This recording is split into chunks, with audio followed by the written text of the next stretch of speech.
जब भी कोई बच्चा नीट की प्रिपरेशन करता है तो उस टाइम पे उसको आयुर्वेद के बारे में बहुत कम पता होता है एंड हम जनरली सर्च भी नहीं करते हैं बीएमएस की फील्ड के बारे में। पर अब 2-3 सालों से बच्चों ने बीएमएस को भी प्रेफर करना स्टार्ट किया है एंड काफ़ी सारे बच्चे इस कोर्स के बारे में पता करना चाहते हैं।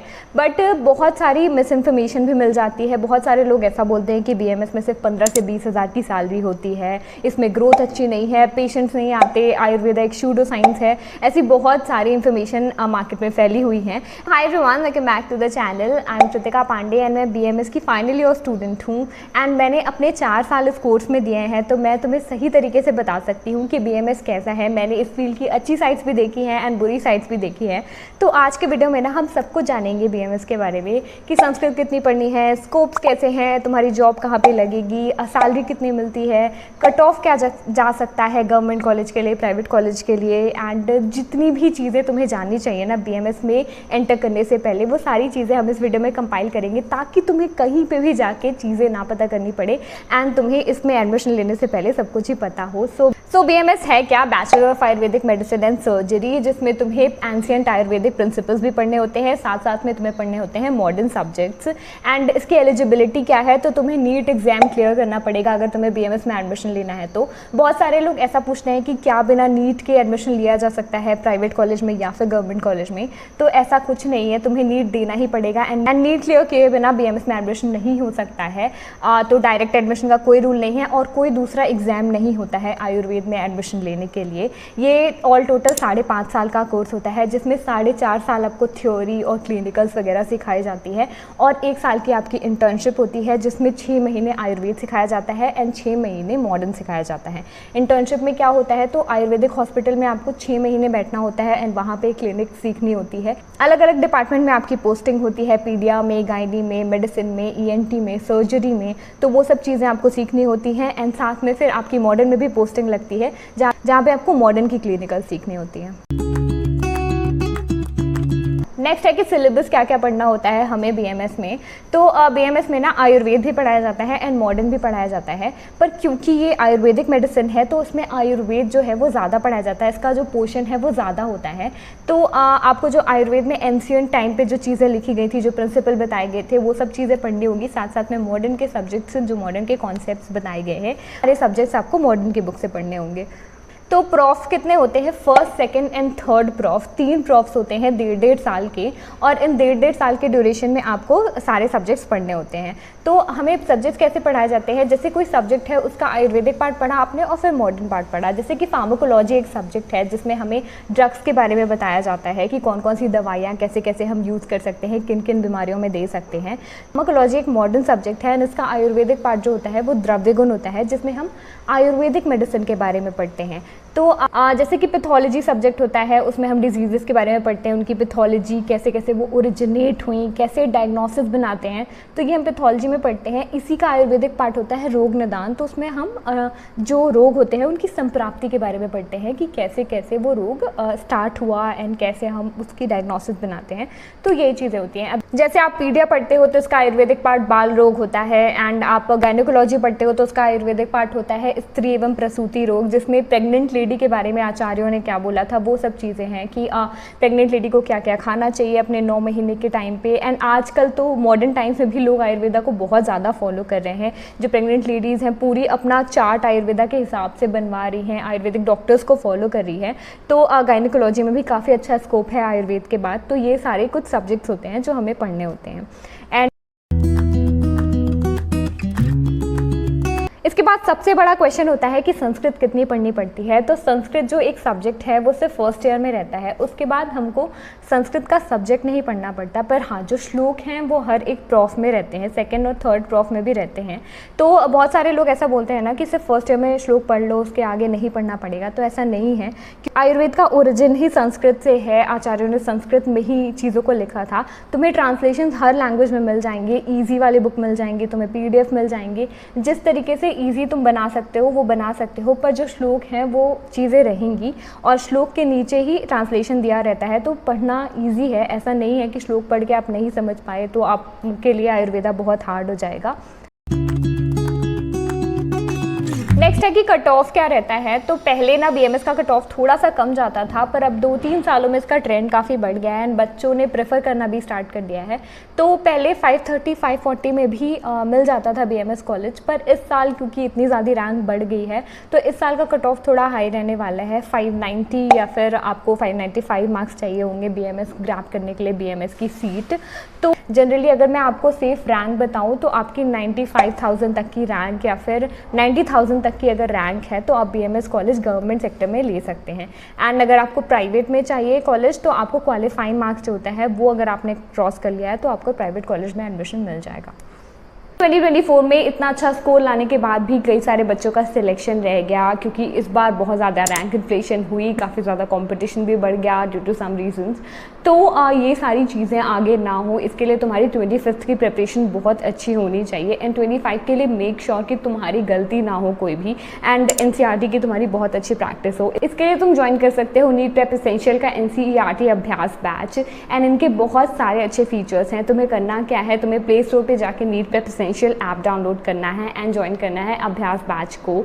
इस कोर्स के की फीचर्स क्या है वो मैं तुम्हें बता देती हूँ। तो अगर फॉर एग्जांपल तुमने आज 2 चैप्टर्स कंप्लीट करे एनसीईआरटी से, तुमने 15 से 20 पेजेस पढ़े तो उनसे तुम्हें समझ में नहीं आता कि किस टाइप के क्वेश्चन फ्रेम हो सकते हैं।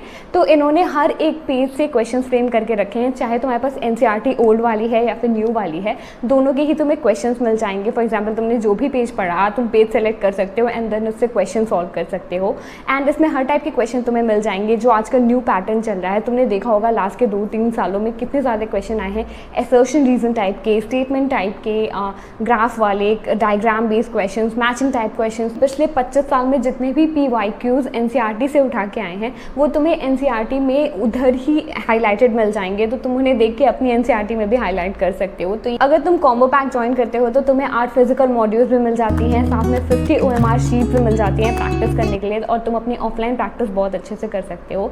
फर्स्ट 1000 स्टूडेंट जो इस कोर्स में एनरोल करेंगे कोई भी कोर्स में, कॉम्बो पैक में या फिर अभ्यास बैच में, तो तुम्हें AR पावर अप कोर्स साथ में मिल जाता है एंड इसमें तुम्हें मैचिंग टाइप के, असर्शन रीजन टाइप के, स्टेटमेंट बेस्ड जो न्यू पैटर्न वाले क्वेश्चंस हैं वो सारे के सारे मिल जाते हैं। तो मैं डिस्क्रिप्शन बॉक्स में तुम्हें लिंक प्रोवाइड कर दूंगी, तुम वहाँ से जाके इनका कोर्स देख सकते हो एंड परचेज कर सकते हो एंड अपनी 25th की तैयारी बहुत अच्छे से स्टार्ट कर सकते हो। अगली चीज़ है कि कॉलेजेस कौन कौन से प्रेफर कर सकते हो, अच्छे कॉलेजेस कौन कौन से हैं जहाँ से निकल के आप अपना अच्छा फ्यूचर बना सकते हो। तो पहले तो सेंट्रल गवर्नमेंट इंस्टीट्यूट को आपको पहले प्रेफर करना है क्योंकि उनका बजट बहुत कम होता है, बहुत ही कम फी में आप अपनी अच्छी क्वालिटी एजुकेशन ले सकते हो, बहुत अच्छी पढ़ाई कर सकते हो। तो सेंट्रल इंस्टीट्यूट में है NIA जयपुर, वाराणसी का IMS BHU और गोवा का कॉलेज है all India institute of Ayurveda, ITRA है गुजरात जामनगर का कॉलेज एंड निया है एक शिलोंग नॉर्थ ईस्ट का कॉलेज। तो ये 5 कॉलेजेस जो हैं जो हमारे सेंट्रल इंस्टीट्यूट्स हैं। इसके अलावा दिल्ली में 2 कॉलेजेस हैं जो हर साल काफ़ी ज़्यादा बच्चे प्रेफर करते हैं। एक है आयुर्वेदिक एंड यूनानी टिबिया कॉलेज न्यू दिल्ली और एक दूसरा है चौधरी ब्रह्म प्रकाश आयुर्वेदिक कॉलेज। तो ये सारे कॉलेजेस पहले ही आपको भरने हैं, जब भी आपकी सेंट्रल वाली काउंसलिंग स्टार्ट होगी इन कॉलेजेस को आपको पहले प्रेफर करना है। साउथ में काफ़ी सारे लोग आयुर्वेद को प्रेफर करते हैं, आयुर्वेद से ठीक भी होते हैं, तो आप साउथ के कॉलेजेस को प्रेफर कर सकते हो। साउथ में तीनों स्टेट केरला, कर्नाटक एंड तमिलनाडु, तो जो भी बच्चे उधर के हैं वो प्रेफर कर सकते हैं। और आप महाराष्ट्र के लिए जा सकते हो। महाराष्ट्र में आयुर्वेदिक प्रैक्टिस बहुत अच्छी चलती है, काफ़ी सारे वहाँ पे अच्छे वैद्याज हैं जो प्योर आयुर्वेदिक ट्रीटमेंट करते हैं और बहुत अच्छा आप वहाँ से सीख सकते हैं। तो महाराष्ट्र, इसके अलावा आप उत्तराखंड भी प्रेफर कर सकते हैं। अगला जो सबसे बड़ा डाउट होता है कि स्कोप्स कैसे रहते हैं, जॉब्स कैसे मिलती हैं। तो आप BMS करने के बाद प्राइवेट सेक्टर में भी जॉब कर सकते हो एंड गवर्नमेंट सेक्टर में भी जॉब कर सकते हो। पर BMS में मैंने अभी तक जितना देखा है कि गवर्नमेंट सेक्टर में ज़्यादा अच्छी जॉब्स हैं, पर ये भी है कि थोड़ी सी पोस्ट कम रहती हैं। तो जब भी गवर्नमेंट की वैकेंसी आए तो अगर उस टाइम आपका हो जाता है तो बहुत अच्छी बात है। गवर्नमेंट में आपकी 3 मेजर जॉब्स होती हैं, एक आयुर्वेदिक मेडिकल ऑफिसर की, एक आयुर्वेदिक रिसर्च ऑफिसर की और एक असिस्टेंट प्रोफेसर की गवर्नमेंट कॉलेज में। अगर आप ये तीनों बन जाते हो तो आपकी सैलरी जो है वो 70,000 से लेके 1,10,000 तक हो सकती है, जो कि बहुत अच्छी सैलरी है। अगर आप प्राइवेट सेक्टर में जाते हो तो इनिशियली वहाँ पे मेहनत है, क्योंकि अगर आप कोई मॉडर्न हॉस्पिटल ज्वाइन करते हो, क्योंकि आयुर्वेदिक हॉस्पिटल्स अभी इतने सारे नहीं हैं, या फिर आप आयुर्वेदिक हॉस्पिटल भी ज्वाइन करते हो तो इनिशियल सैलरी आपकी हो सकती है कम 30,000 या फिर 40,000 तक की हो सकती है।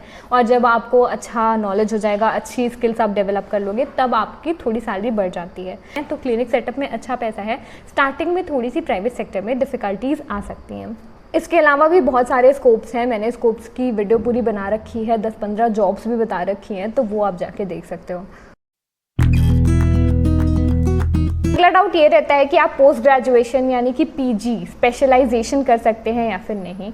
तो यहाँ पे बीएमएस आगे निकल जाता है वेटरनरी, बीडीएस या फिर बीएचएमएस से, क्योंकि बीएमएस में बहुत सारी स्पेशलाइजेशन ब्रांचेस हैं, अराउंड 14 ब्रांचेस हैं अलग अलग, जिनमें आप अपनी स्पेशलाइजेशन कर सकते हैं एंड एक अपनी अलग फील्ड में जा सकते हैं। जैसे कि पीडिया, गायनी, मेडिसिन, ईएनटी कर सकते हैं आप, सर्जरी कर सकते हैं, नॉन क्लिनिकल ब्रांचेस में फिजियोलॉजी, एनाटमी, तो ऐसे करके 14 ब्रांचेस हैं। एंड पीजी करने के बाद आप अपनी और अच्छी सैलरी एक्सपेक्ट कर सकते हो। आपकी सैलरी 50,000 प्लस ही होती है, इनिशियल सैलरी भी, अगर आप पीजी कर लेते हैं तो।